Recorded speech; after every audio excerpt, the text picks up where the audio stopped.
Cuando una tiene más de 70 años, ya no tiene miedo de contar las verdades que una vez le rompieron el alma. Buenos días, mis queridas y mis queridos. Qué alegría poder conversar con ustedes, aunque sea a través de esta pantalla. Mira, nombre completo es Isidora Candelaria Zárate, pero aquí, en la colonia El Edén, en Tepic, Nayarit, todos me conocen como Doña Cande, la que borda manteles con flores de bugambilia y hace pan de nata los domingos. Tengo 74 años y esta piel arrugada ha sentido más de lo que mis labios han podido decir. Hoy vivo tranquila, con mis plantas, mis agujas de bordado y el canto de los pájaros que vienen cada mañana a picotear el pan que dejo en el alféizar.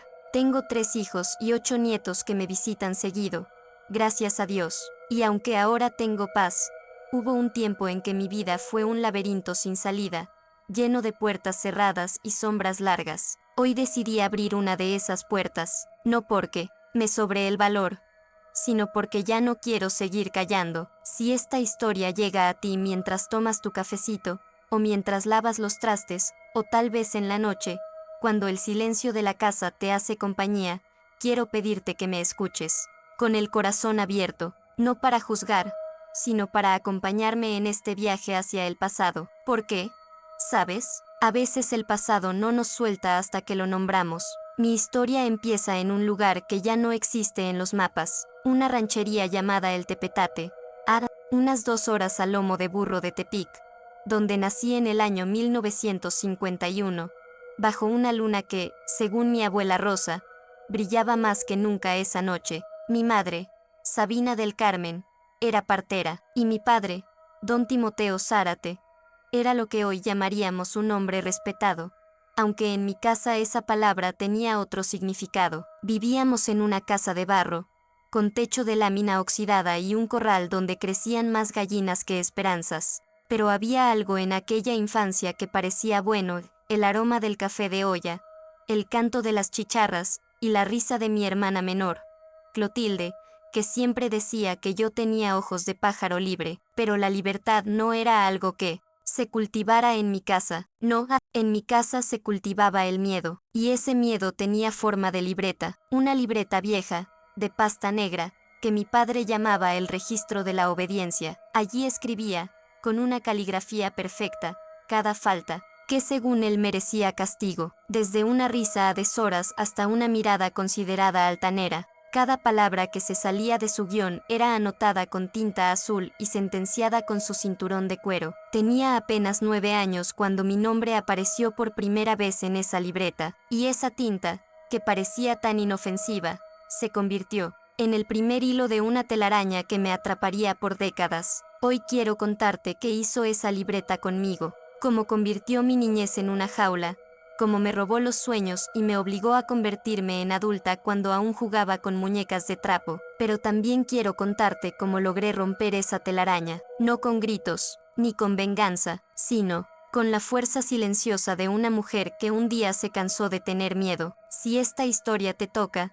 si te recuerda algo que aún duele en tu pecho, por favor quédate, porque lo que te voy a contar no es solo mío, es de todas las que alguna vez fuimos silenciadas. Yo era una niña callada, de esas que miran más de lo que hablan, de esas que entienden las cosas sin que se las expliquen. Mi madre decía que era demasiado sensible, mi padre decía que era demasiado tonta. La primera vez que sentí miedo de verdad fue una tarde en la que rompí sin querer una taza de barro. Era de las que usaba mi padre para tomar su mezcal. Tenía apenas 9 años y mis manos pequeñas temblaban cuando intenté recoger los pedazos. Pero ya era tarde. Mi padre estaba parado en la puerta. No dijo nada, solo se fue a su cuarto. Regresó con la libreta negra y un lápiz de esos gruesos que usaban en la escuela. Se sentó en la mesa y escribió con lentitud. Isidora, 9 años. Rompió taza, no sabe cuidar lo que no le cuesta. Necesita aprender con castigo. Ese día me tocó dormir sin cenar. Y al día siguiente, mientras mis hermanos jugaban afuera, yo debía quedarme arrodillada sobre granos de maíz secos, con las manos en cruz y sin poder llorar, porque llorar, decía mi padre, era de débiles. Aquella libreta era su escudo, su excusa, su ley, y mi madre era silencio, silencio y resignación. Ella nunca intercedía, a veces bajaba la mirada, A veces se mordía los labios, pero nunca dijo basta, tal vez porque a ella también la habían educado con miedo, tal vez porque pensaba que así debía ser. Yo tenía 4 hermanos, 3 varones y una niña menor. A los hombres se les celebraba todo, cada tontería que hacían era motivo de risa y aplausos, pero a nosotras nos tocaba obedecer, callar y aprender a servir. ¿Y qué palabra tan pesada esa, servir? Desde pequeña, me enseñaron que una mujer que no servía, no valía, que la comida debía estar caliente, que la ropa debía estar planchada,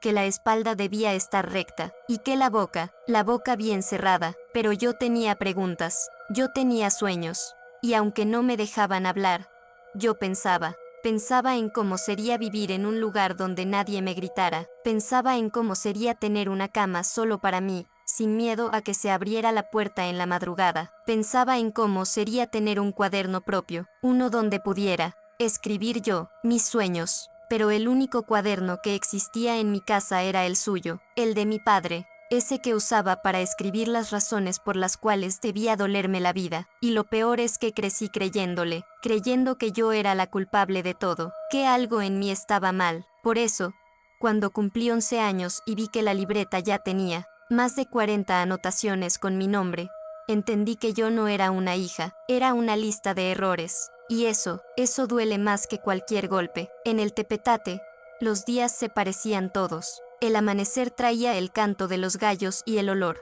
a leña quemada. El sol subía despacio, calentando la tierra reseca, y yo ya estaba despierta mucho antes de que se pintara el primer rayo en el horizonte. Mi rutina era siempre la misma: barrer el patio, alimentar a las gallinas, traer agua del pozo y encender el fogón para el café de mi padre. Mientras el agua hervía, lavaba la ropa de mis hermanos en la batea, restregando hasta que las uñas se me ponían moradas por el frío. Ese trabajo no me pesaba tanto como el otro, el trabajo invisible, el de cuidar cada palabra, cada gesto, cada mirada para no terminar escrita en la libreta negra. No había escapatoria, él siempre encontraba algo. Si me caía una gota de sopa al servir, era falta de cuidado. Si doblaba una camisa con una arruga, era desobediencia. Si sonreía mientras alguien contaba un chiste en la mesa, era falta de respeto. Y detrás de cada anotación, estaba el miedo al castigo. No sabías cuándo ni cómo llegaría. A veces era inmediato, a veces esperaba días, pero siempre llegaba. Mi hermana Clotilde, la menor, casi nunca aparecía en esa libreta. Ella era la buena, la que sabía agachar la cabeza a tiempo, la que hacía las cosas justo como él quería. Yo la envidiaba por eso, y al mismo tiempo la protegía, porque, aunque mi padre me vigilaba como un halcón, a ella le tenía una paciencia que a mí jamás me dio. Yo me interponía cuando podía, me echaba culpas que no eran mías, y sí, eso me costaba estar más veces escrita en esas páginas malditas. Con el tiempo, empecé a notar algo que antes no entendía: la libreta no era solo para recordar mis errores, era para recordarme, todos los días, que yo no tenía control sobre mi vida. Era su forma de decirme: tu voz no vale, tu voluntad no importa, tu vida me pertenece. Y yo, con apenas 12 años, ya lo creía. Pero hubo un día, uno en particular, en que algo dentro de mí empezó a despertar. No fue un acto de rebeldía grande ni un plan calculado. Fue una semilla que germinó en silencio, justo cuando él cometió el error de dejar la libreta abierta sobre la mesa. La curiosidad me ganó, me acerqué y leí. Lo que encontré ahí me cambió para siempre. Era una tarde calurosa de abril. Mi madre estaba en el patio lavando frijol y mi padre había salido al corral. Sobre la mesa, la libreta negra estaba abierta, como si me estuviera esperando. Al principio dudé, sabía que si me sorprendía leyéndola, el castigo sería peor que cualquier otro, pero la tentación pudo más. Era como asomarse a un pozo oscuro, para ver qué tan hondo era. Me acerqué despacio y comencé a leer. En la primera página estaban mis faltas de ese mes, cosas pequeñas, insignificantes. Se tardó en traer el agua, respondió con tono altanero, se rió cuando no debía, pero a medida que pasaba las hojas, me encontré con cosas que no recordaba haber hecho, mentiras, injusticias escritas como verdades. Ahí estaba mi nombre, acompañado de frases que me helaron la sangre, Isidora debe aprender a soportar el dolor para volverse fuerte, no mostrar piedad. La disciplina es amor. En ese momento entendí que esa libreta no era un simple registro, era un plan, un manual para doblegarme, para romperme desde adentro. Me quedé quieta, con el corazón golpeando en el pecho. No, eran solo mis errores. Eran las justificaciones para todo lo que me hacía. Cada página era como una cadena más atada a mi cuello. Escuché pasos y cerré la libreta de golpe, empujándola hacia donde estaba antes. Mi padre entró con su sombrero en la mano y una mirada que parecía atravesarme. ¿Qué haces aquí?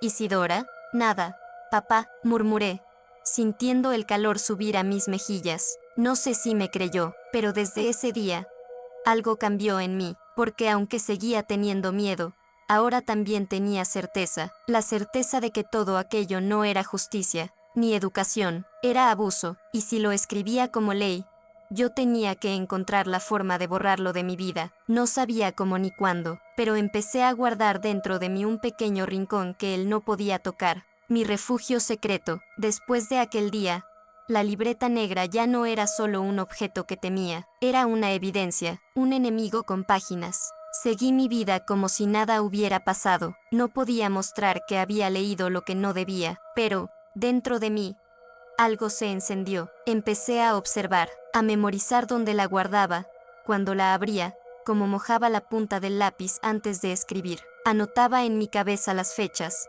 los gestos, las frases que repetía. Cada vez que escuchaba el rasgar del lápiz sobre el papel, respiraba hondo y me repetía, esto algún día va a terminar. Pero mientras tanto, debía sobrevivir. Y sobrevivir significaba seguir las reglas, no provocar, evitar errores, aunque a veces era imposible, porque con él, un suspiro podía ser insolencia, un silencio podía ser desafío, un pestañeo lento, podía interpretarlo como burla. A los 13 años, yo ya tenía más de 100 anotaciones con mi nombre, 100 pequeñas excusas para recordarme que no valía nada, pero también 100 razones para soñar con irme. Mi hermana Clotilde notaba mi tristeza, pero nunca preguntaba demasiado, tal vez porque temía que si sabía demasiado él también la castigaría. A veces, en las noches, se acercaba a mi cama, y me susurraba, aguanta, Cande, un día nos vamos a ir de aquí. Yo sonreía para no preocuparla,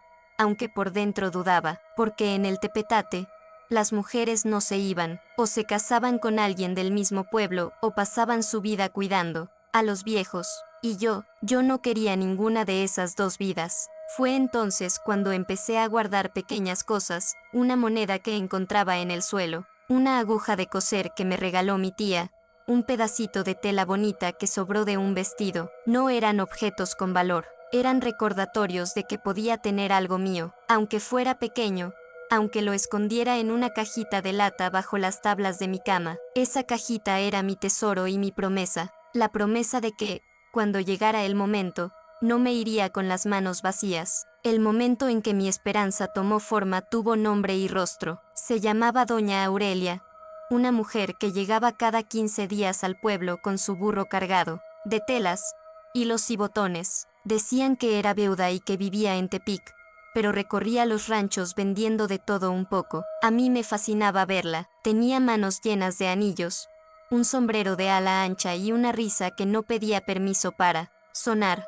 Era distinta a todas las mujeres que conocía, hablaba fuerte, miraba de frente y no bajaba la cabeza ante ningún hombre. La primera vez que se detuvo en nuestra casa, yo estaba lavando ropa en el patio. Ella me miró, me sonrió y me dijo, «Tienes buenas manos para el hilo, niña, se nota en cómo exprimes la ropa». No supe qué responder. No estaba acostumbrada a que alguien me elogiara. Me limitaba a bajar la cabeza y seguir trabajando. Ella siguió viniendo cada 2 semanas, y cada vez que llegaba, me buscaba con la mirada. A veces me regalaba un retacito de tela o un carrete de hilo. «Para que practiques», me decía en voz baja, asegurándose de que mi padre no escuchara. Poco a poco, sus visitas se convirtieron en mi única ventana al mundo de afuera. Me contaba historias de Tepic, de mujeres que trabajaban en talleres de costura, de muchachas que aprendían a bordar y podían ganar su propio dinero. Yo escuchaba como quien escucha un cuento imposible,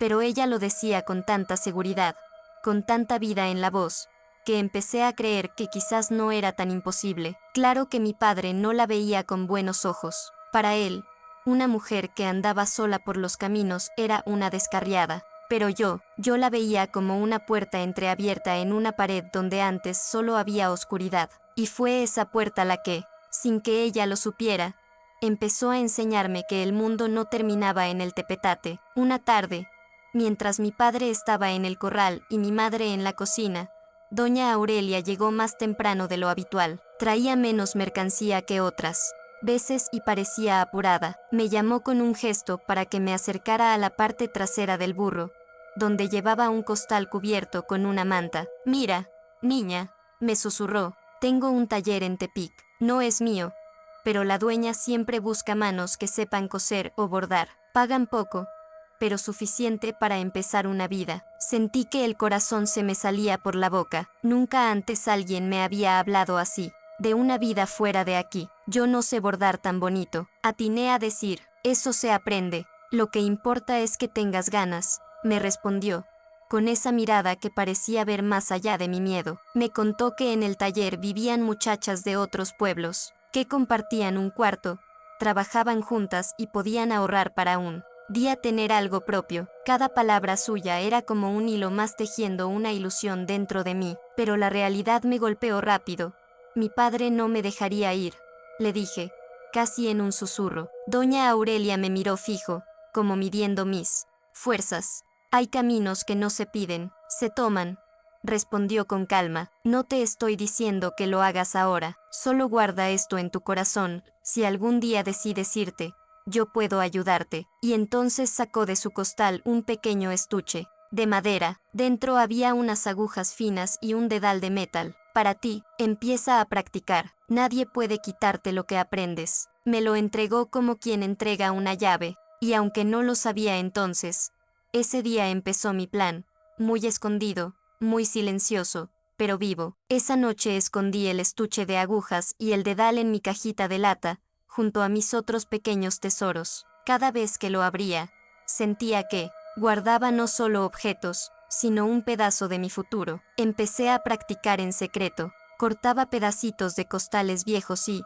cuando todos dormían, me sentaba junto a la ventana, bordando flores torcidas que poco a poco fueron tomando forma. A veces me pinchaba los dedos y el hilo se manchaba de sangre, pero no me importaba. Cada puntada era un recordatorio de que estaba aprendiendo algo que podía sacarme de ahí. Clotilde me miraba desde su cama, sin decir una palabra. Ella entendía que aquel silencio era un pacto, y a veces, cuando mi padre salía temprano al campo, me ayudaba a esconder la tela y los hilos para que nadie sospechara. Bordar se convirtió en mi refugio. Era el único momento en que sentía que mis manos estaban creando algo bello, en vez de limpiar, lavar o cargar. Mientras pasaba la aguja, imaginaba colores que nunca veía en mi casa, rojos encendidos, azules como el cielo limpio después de la lluvia, amarillos que parecían soles en miniatura. Pero mi padre, él siempre tenía maneras de recordarme que mi vida no era mía. Una tarde me sorprendió tarareando mientras cosía el dobladillo de un mantel viejo. No me dijo nada en ese momento, pero al anochecer escuché el lápiz sobre la libreta negra. Isidora, se distrae con cosas inútiles. Necesita más disciplina. No me quitó las agujas ni el dedal. Quizás porque no le dio importancia, o porque aún no sabía lo que significaban para mí, pero yo sí lo sabía. Eran mi esperanza. Eran mi puerta entreabierta, y aunque todavía no tenía un plan claro, comencé a pensar que, si la oportunidad llegaba, yo no la dejaría pasar. La oportunidad de probar mi resistencia llegó de la peor manera. Fue un domingo por la mañana, cuando mi padre decidió invitar a 2 compadres a almorzar. Mi madre me pidió que sirviera el café, y mientras lo hacía, una de las tazas se resbaló de mi mano y se hizo pedazos en el suelo. El silencio que siguió fue más pesado que el golpe de la loza. Mi padre no levantó la voz delante de sus compadres, pero los sexta cerrar los ojos y apretar la mandíbula. Yo ya sabía lo que eso significaba. Esperó a que ellos se fueran para abrir la libreta negra. Escribió despacio, como disfrutando cada letra, Isidora, 14 años. Torpe, rompió taza frente a invitados. Falta de respeto y de cuidado. Esa noche, Me hizo arrodillarme sobre granos de maíz, con un ladrillo en cada mano. Mis rodillas ardían, y mis brazos temblaban, pero no derramé una sola lágrima, no porque no me doliera, sino porque había aprendido que él quería verme llorar, y yo, aunque fuera en silencio, ya estaba aprendiendo a no darle lo que quería. Clotilde me miraba, desde la puerta, con los puños apretados. Quise decirle que no se metiera, que no valía la pena, pero no podía hablar. Solo le hice un gesto con la cabeza para que se fuera. Cuando por fin me dejó levantarme, mis piernas estaban entumidas y me costó caminar hasta mi cama. Esa noche no pude dormir del dolor, pero en mi mente, mientras cerraba los ojos, veía las flores que había bordado días atrás. Recordaba cada puntada, cada color, como si fueran pequeñas luces en medio de la oscuridad. Ese fue el día en que me prometí algo: si algún día salía de ahí, esa libreta negra no sería la que escribiera mi historia, yo tendría la mía propia, con mis palabras, con mis colores. Pasaron unas semanas antes de que volviera a ver a doña Aurelia. Yo la esperaba con ansias, no solo por las telas y los hilos, sino porque cada vez que venía me recordaba que el mundo era más grande que el tepetate. Ese día traía un vestido rojo en su burro, de esos que parecen encenderse con el sol. Lo mostró con una sonrisa.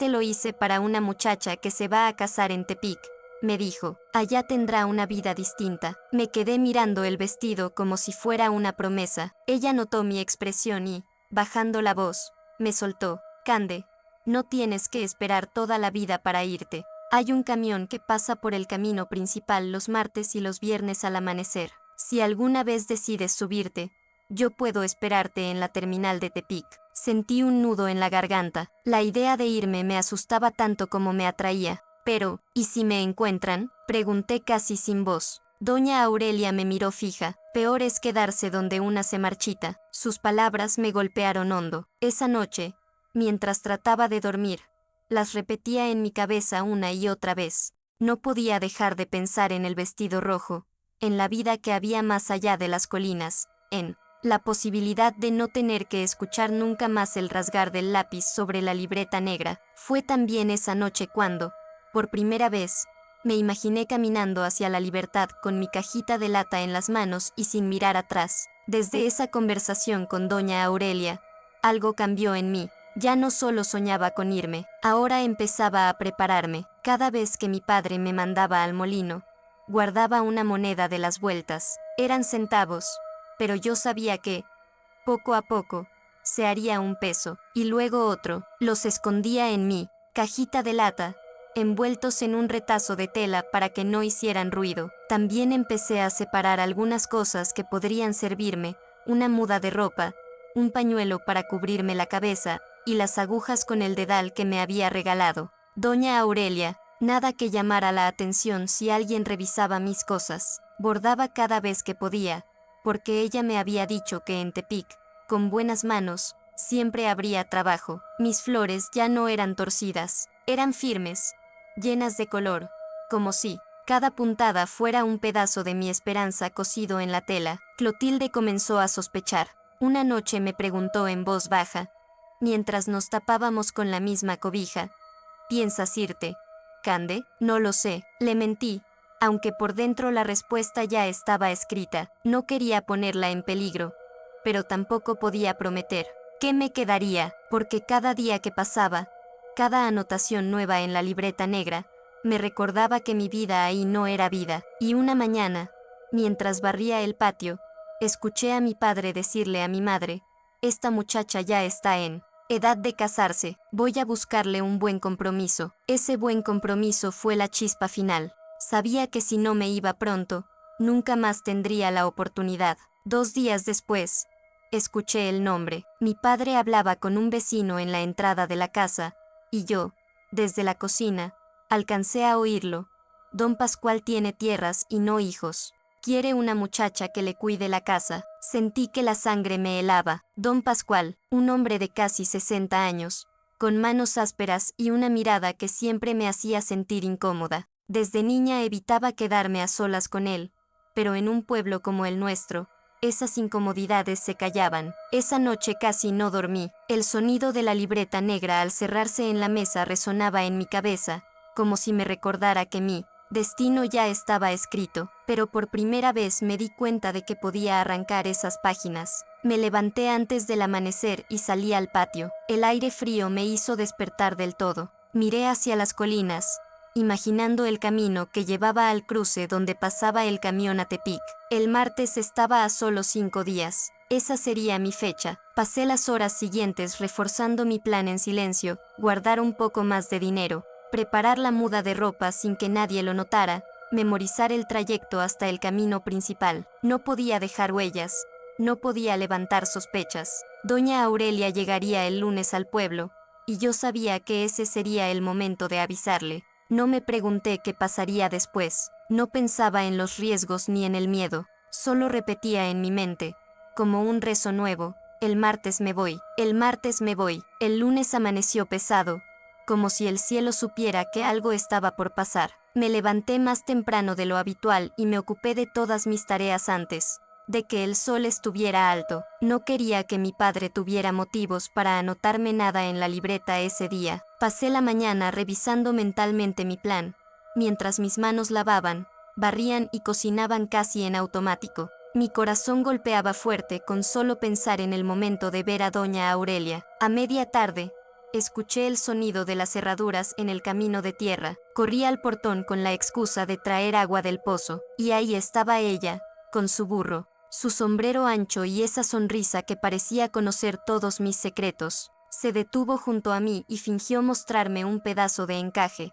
«¿Y bien, niña?», susurró. «¿Cuándo?». Tragué saliva. «Mañana, al amanecer». Sus ojos brillaron como si hubiera estado esperando esas palabras desde siempre. «Te esperaré en la terminal de Tepic. Llévate solo lo que puedas cargar y no mires atrás». Asentí, sintiendo una mezcla de miedo y alivio. Ella me pasó un pequeño envoltorio, disimulado entre unas telas. «Para el camino», me dijo. Cuando lo abrí en mi cuarto, encontré un par de monedas, un pan dulce y una botella pequeña de agua. Era tan poco, y sin embargo, en ese momento, me pareció un tesoro. Esa noche casi no probé bocado. Clotilde me miraba en silencio, como si algo en su corazón ya supiera lo que iba a hacer. Y yo, sin atreverme a decirle, solo le di un beso en la frente antes de dormir. Mañana sería el día. Esa madrugada, el gallo cantó y yo ya tenía los ojos abiertos desde horas antes. El corazón me golpeaba tan fuerte que sentía que podía despertar a toda la casa. Me vestí en silencio,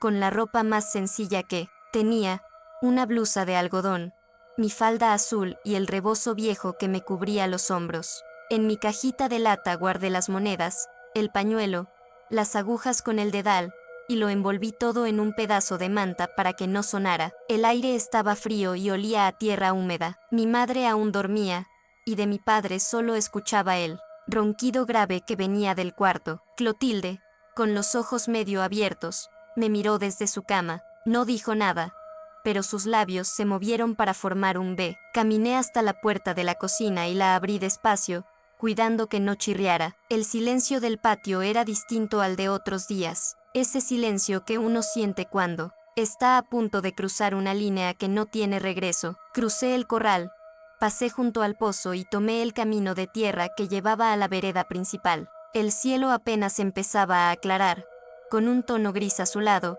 y mis pasos eran rápidos, aunque mis piernas temblaban. Cada sonido me hacía girar la cabeza: el crujido de una rama, el ladrido lejano de un perro, el eco de mis propios pasos. Temía escuchar la voz de mi padre llamándome, o el galope de su caballo detrás de mí, pero no llegó nadie, y cuando sexta la curva del camino que desembocaba en el cruce donde pasaba el camión a Tepic, supe que estaba más cerca de la libertad que nunca en mi vida. Llegué al cruce con el primer canto de los tordos. El camino estaba vacío, salvo por una nube ligera de neblina que cubría la tierra como un velo. Me senté en una piedra, con el corazón en la garganta, mirando hacia el horizonte por donde debía aparecer el camión. Pasaron unos minutos eternos hasta que lo vi, una máquina vieja, verde y amarilla, que traqueteaba como si cada rueda contara su propia historia. Me puse de pie y, cuando se detuvo frente a mí, El chofer bajó la ventanilla. ¿A dónde vas, muchacha?, preguntó, con una voz grave pero no dura. A Tepic, respondí, intentando sonar segura. Saqué mis monedas y se las entregué. Él las contó rápido y asintió, moviendo la cabeza hacia la puerta. Súbete. El olor a diésel y a madera gastada me envolvió apenas puse un pie en el pasillo. Me senté junto a la ventana, abrazando mi pequeño bulto. Mientras el camión se ponía en marcha, miré por última vez el camino que llevaba a El Tepetate, las colinas, las casas dispersas, el humo de las cocinas. Todo se iba encogiendo, volviéndose más y más pequeño. Sentí una mezcla extraña, alivio, miedo y una tristeza que me apretaba el pecho, porque aunque huía de un lugar que me había hecho tanto daño, también dejaba atrás la tierra donde había crecido, y a Clotilde. Me prometí en silencio que algún día volvería por ella. No sabía cuándo ni cómo, pero esa promesa se clavó en mi corazón como una costura firme que no se suelta. El camión siguió su ruta, y con cada curva, el peso de la libreta negra parecía quedarse un poco más atrás. El viaje fue largo y áspero. El camión se sacudía con cada bache, y el polvo se metía por las rendijas, pegándose en mi cara y en mi ropa. Yo apenas me movía, mirando por la ventana, intentando memorizar cada paisaje nuevo que aparecía. Cuando por fin sexta las primeras casas grandes, con paredes pintadas de colores vivos, supe que estaba entrando a Tepic. El corazón me latía tan rápido que tuve que apretar mi bulto contra el pecho para sentirme más segura. La terminal era un lugar ruidoso, lleno de voces, pregones y el olor a tortillas recién hechas mezclado con humo de escape. Me quedé de pie, un poco perdida, hasta que entre la gente apareció la silueta de doña Aurelia, con su sombrero ancho y esa sonrisa que parecía luz en medio de tanto caos. «Aquí estás, niña», dijo, tomándome del brazo con firmeza. «Vamos, no te quedes parada». Su voz no era solo un llamado, era un ancla. Con ella sentí que no estaba sola, que alguien me estaba esperando de verdad. Caminamos rápido entre la multitud. Yo miraba todo con asombro, las tiendas llenas de telas que colgaban como cascadas, los vendedores ambulantes ofreciendo dulces de coco y tamarindo, las mujeres con canastas de flores en la cabeza. «Hoy te quedas en mi casa», me explicó Aurelia. «Mañana iremos al taller. Allí conocerás a la señora Julia, la dueña. Si ve que tienes manos rápidas, te dará trabajo». Asentí sin decir palabra. Por dentro, una mezcla de esperanza y miedo me revolvía el estómago. No sabía qué me esperaba, pero al menos ya no olía a libreta negra ni a maíz sobre el que arrodillarse. La casa de doña Aurelia estaba en una calle tranquila, con una puerta de madera pintada de azul y macetas llenas de geranios rojos en la entrada. Al cruzar el umbral, me envolvió un olor que no recordaba haber sentido en mi propia casa: pan recién horneado y jabón limpio. «Este cuarto será tuyo», dijo, abriendo una puerta que daba a un espacio pequeño, pero luminoso, con una cama, cubierta por una colcha floreada y una ventana que dejaba entrar la brisa de la tarde. Me quedé de pie, sin saber qué hacer. No estaba acostumbrada a que me dieran un lugar propio. Aurelia lo notó y sonrió. «Puedes dejar tus cosas aquí. Y si quieres bañarte, el baño está al fondo». Esa noche cenamos pan, queso fresco y un té de manzanilla que me supo ahogar. No hubo miradas de reproche, ni libreta, ni órdenes dichas con dureza, solo el murmullo de Aurelia contándome historias de mujeres que habían empezado de cero, y ahora tenían su propio taller o su propio puesto en el mercado. Cuando me acosté, no podía dormir. El silencio de la habitación era distinto, no pesaba, no daba miedo. Por primera vez en muchos años, cerré los ojos sin esperar que alguien abriera la puerta para darme una orden o un castigo. Me quedé mirando el techo hasta que el cansancio me venció. Y antes de dormir, pensé en Clotilde, en que si yo podía estar aquí,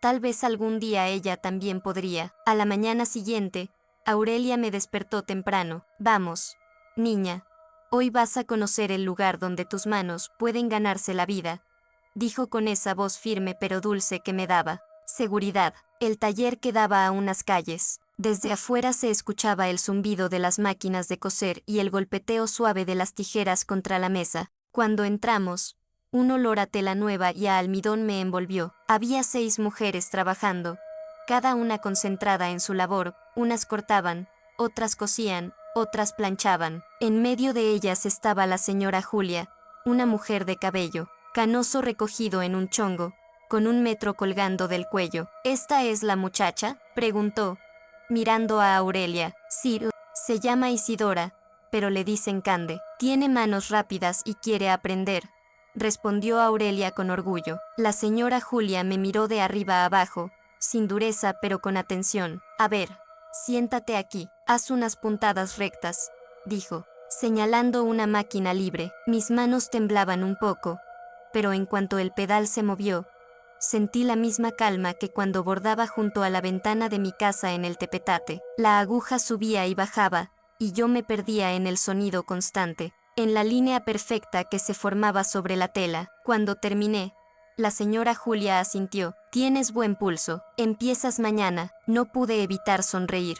Era la primera vez que alguien veía mis manos y no pensaba en castigo, sino en trabajo y en valor. Salí del taller con Aurelia y, mientras caminábamos, sentí que por primera vez en mi vida, estaba cosiendo mi propio destino. Mi primer día en el taller llegó con un nudo en el estómago, pero también con una ilusión que nunca había sentido. Aurelia me dejó en la puerta y me guiñó un ojo antes de irse. Hoy empiezas tu vida nueva, niña. Adentro, las demás mujeres ya trabajaban. Algunas me sonrieron, otras apenas levantaron la vista. Me asignaron una mesa al fondo, junto a una ventana desde la que entraba la luz de la mañana. Ahí me dieron telas para practicar dobladillos y costuras simples. Mientras mis manos se movían, escuchaba las conversaciones alrededor, comentarios sobre clientes, risas por alguna anécdota, planes para la feria del domingo. Era extraño, ese murmullo constante me resultaba cálido, como un telar que entrelazaba voces en lugar de hilos. La señora Julia se acercó un par de veces para corregir mi postura o mostrarme un truco con la aguja. No tengas miedo de equivocarte, aquí, nadie te va a pegar por eso, me dijo una vez, sin saber cuánto significaban esas palabras para mí. Al final del día, mis dedos estaban adoloridos y tenía la espalda tensa, pero salí del taller con una sonrisa que no me cabía en la cara. Tenía en mi bolsillo las primeras monedas que había ganado con mis propias manos, sin deberle nada a nadie. Esa noche, mientras contaba las monedas sobre la cama de la casa de Aurelia, sentí que un pedazo de la libreta negra se había borrado, para siempre. Con el paso de las semanas, fui aprendiendo más que costura. Aprendí a caminar por la calle sin bajar la mirada, a elegir mi propia comida en el mercado, a pagar con el dinero que yo misma había ganado. Cada día me sentía un poco más ligera, como si las cadenas que había arrastrado toda mi vida se fueran aflojando. Pero por más que intentaba concentrarme en mi nueva vida, el rostro de Clotilde me perseguía. En las noches, mientras me acomodaba bajo la colcha floreada, me imaginaba a mi hermana durmiendo en aquella casa de El Tepetate, con el miedo respirándole en la nuca. Un domingo, mientras bordaba un mantel en la mesa de la cocina, Aurelia notó mi silencio. ¿En quién piensas, niña?, me preguntó sin dejar de amasar el pan. En mi hermana, respondí, bajando la voz. No puedo olvidarla, no puedo dejarla ahí. Aurelia me miró con seriedad. Si quieres ayudarla, tendrás que hacerlo con cuidado. No puedes volver sin un plan. Sus palabras se me quedaron clavadas. No era cuestión de valentía solamente, sino de estrategia. Yo sabía muy bien lo que significaba desafiar a mi padre. Esa noche, antes de dormir, metí una parte de mis ganancias en un sobre que guardé en mi cajita de lata. Era el inicio de un fondo secreto, no para mí, sino para cuando llegara él. Momento de sacar a Clotilde. La noticia llegó un jueves por la tarde, cuando estaba en el taller cosiendo un dobladillo. Una de las muchachas, que venía de un rancho cercano a El Tepetate, mencionó sin querer: dicen que don Timoteo anda diciendo que va a casar a su hija menor antes de que termine el año. Sentí que la aguja se me escapaba de las manos. Mira, hermana, pregunté, tratando de que la voz no me temblara. La muchacha me miró sorprendida. ¿Tú eres hermana de Clotilde? Sí. Dicen que ya tiene un compromiso con un viudo de allá de San Bartolo. El mundo se me encogió en un segundo. San Bartolo quedaba lejos, y sabía bien que un matrimonio así significaría para Clotilde la misma jaula. solo que con otro carcelero. No terminé mi turno ese día. Le pedí permiso a la señora Julia para salir antes y caminé rápido hasta la casa de Aurelia. Cuando llegué, le conté lo que había escuchado. Ella se quedó en silencio, amasando el pan con más fuerza de la necesaria. Entonces no hay tiempo que perder, dijo al fin. Si de verdad quieres traerla, tiene que ser antes de que cierren ese compromiso. Mi corazón latía como si quisiera salirse del pecho. No sabía cómo lo haríamos, pero por primera vez desde que me fui, me sentí lista para volver a ese pueblo y enfrentar lo que fuera necesario. Esa misma noche, Aurelia y yo nos sentamos en la mesa de la cocina, con una vela encendida y el pan recién horneado olvidado a un lado. Ella sacó un cuaderno y comenzó a anotar. Escucha bien, niña, me dijo, no podemos entrar a El Tepetate como si nada. Si tu padre te ve, no te dejará ni acercarte a Clotilde. Tenemos que hacerlo rápido y sin que él lo note. El plan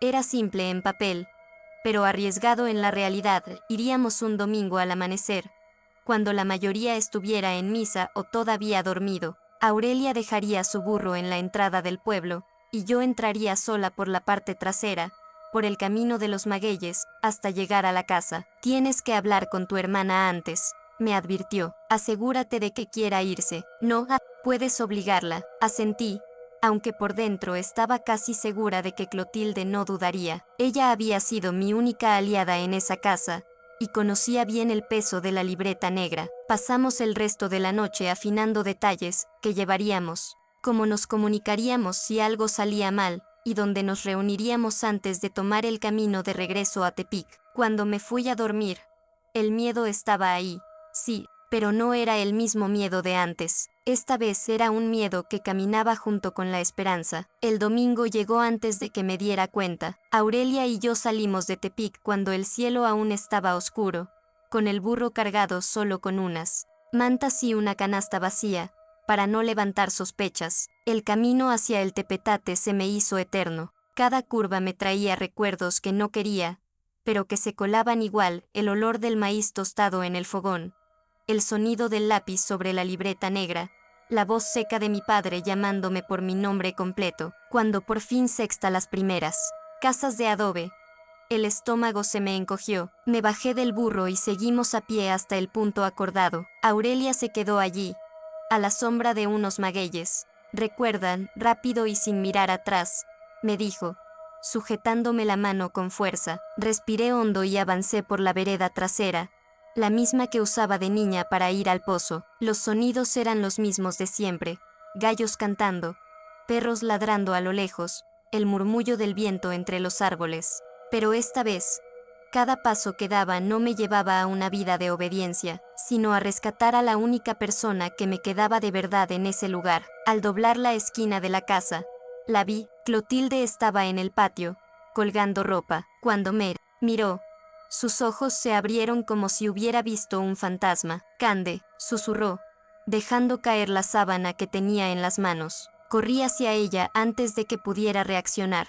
La abracé fuerte, como si quisiera recuperar de golpe todos los años que nos habían robado. No hay tiempo, Clotilde, le dije al oído. Vine por ti, tenemos que irnos ahora. Ella me miró con lágrimas en los ojos, como si quisiera creerme, pero no se atreviera. ¿Irnos? ¿Y papá?, susurró, mirando hacia la puerta. Tu compromiso es con un hombre que no te merece. No voy a dejar que pases por lo mismo que yo. Sus labios temblaron. Yo sí quiero irme, Cande, pero él me vigila todo el tiempo. Le tomé las manos con fuerza. Hoy es domingo.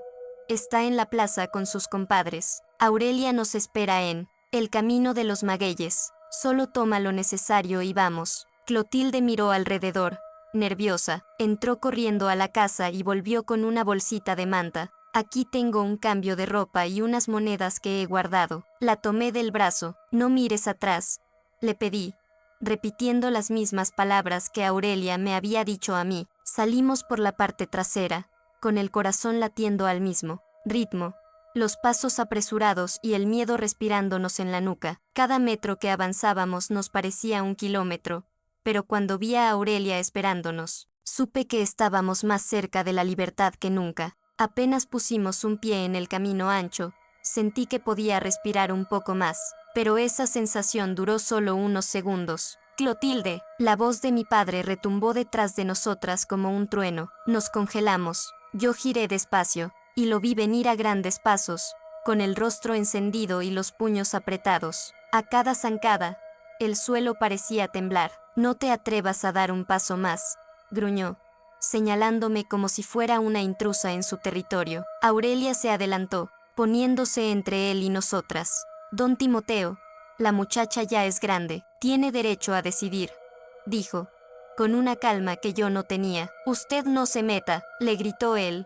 Pero Aurelia no se movió. Yo apreté la mano de Clotilde. Ahora o nunca, le susurré, y sin pensarlo más, tiré de ella hacia adelante. Aurelia dio un paso al costado, bloqueando la embestida de mi padre lo suficiente para que nosotras pudiéramos correr. Escuchaba sus gritos detrás, las maldiciones, el sonido de sus botas golpeando la tierra, pero el camino de los magueyes estaba cerca, y una vez allí, el burro de Aurelia nos esperaba listo para partir. Subimos las dos como pudimos, y con un golpe seco en las riendas, Aurelia nos lanzó hacia la vereda. El pueblo quedó atrás en cuestión de minutos, pero el eco de su voz, ese todavía me perseguía en el pecho. El camino a Tepic fue largo, pero cada paso del burro nos alejaba un poco más de aquel infierno. Clotilde no soltaba mi mano, parecía temer que si me dejaba, todo se desvanecería. Aurelia iba al frente, vigilando de reojo si alguien nos seguía. Ya falta menos, dijo, sin girarse. Solo resistan hasta pasar el puente del río. Cuando por fin cruzamos el agua, sentí algo que no recordaba: seguridad.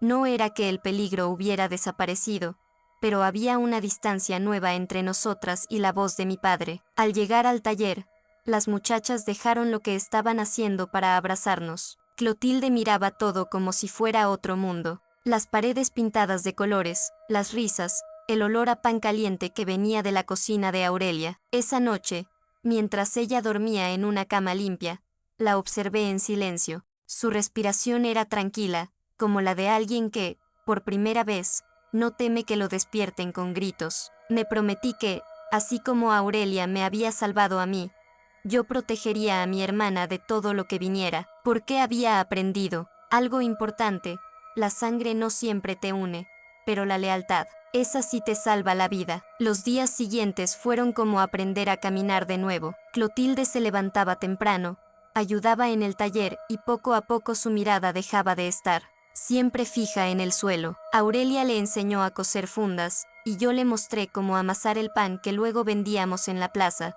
Cada risa que soltaba era como un ladrillo que íbamos poniendo en la pared que nos protegía del pasado. Pero había momentos en que la encontraba sentada, mirando por la ventana, con los ojos llenos de preguntas. ¿Crees que algún día nos deje en paz?, me dijo una tarde. Tal vez no, le respondí, pero ya no tiene poder sobre nosotras. Aprendimos a vivir sin mirar atrás todo el tiempo. Las noches eran tranquilas, y en lugar de escuchar pasos o voces que nos asustaran, nos dormíamos con el sonido de la lluvia golpeando el techo de lámina. Un domingo, mientras vendíamos en el mercado, una señora se acercó y compró todo el pan que teníamos.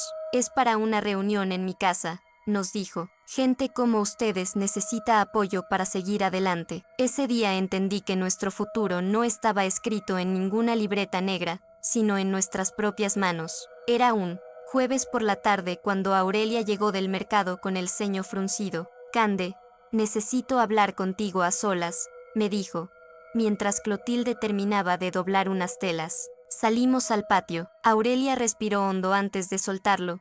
Me dijeron que tu padre estuvo preguntando por ustedes en la plaza, y que no piensa detenerse. Sentí un frío recorriéndome la espalda. Había imaginado que, tarde o temprano, trataría de encontrarnos, pero escuchar que ya estaba cerca me hizo apretar los dientes. No voy a dejar que se las lleve, aseguró Aurelia. Si es necesario, conozco a un abogado en Guadalajara que puede ayudarnos a cambiar de nombre y movernos lejos. La idea de huir otra vez me revolvía el estómago. Clotilde estaba empezando a florecer, y no quería arrancarla de raíz otra vez, pero también sabía que subestimarlo sería un error. Esa noche, mientras ella dormía, me quedé junto a su cama, acariciando su cabello. Me prometí que, aunque tuviera que empezar de cero en otro lugar.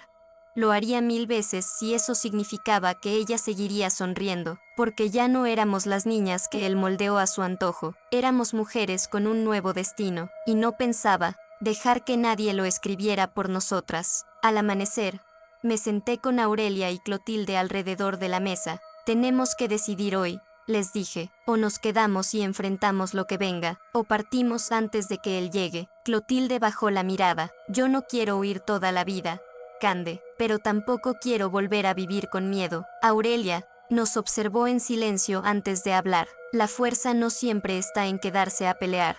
A veces, la verdadera victoria es seguir caminando hacia donde nadie pueda herirnos. Las palabras se quedaron flotando en el aire. Entonces lo supe, no se trataba de rendirse, sino de elegir la paz sobre la guerra. Decidimos partir esa misma semana. Venderíamos lo poco que teníamos, guardaríamos lo necesario y tomaríamos el primer camión hacia un pueblo donde nadie conociera nuestro apellido. Esa noche, mientras preparaba nuestras cosas, sentí algo extraño, no tristeza, sino alivio. Por primera vez, no escapábamos huyendo, sino avanzando hacia una vida que nosotras mismas íbamos a construir. Hoy, mientras les hablo desde esta mecedora junto a la ventana, puedo decirles que valió la pena cada paso que dimos lejos de aquel lugar. Clotilde y yo encontramos un rincón, tranquilo, donde nadie nos llama por un apellido que no elegimos. Ella ahora enseña costura a otras jóvenes, y yo vendo el pan que aprendí a amasar con Aurelia. Vivimos con poco,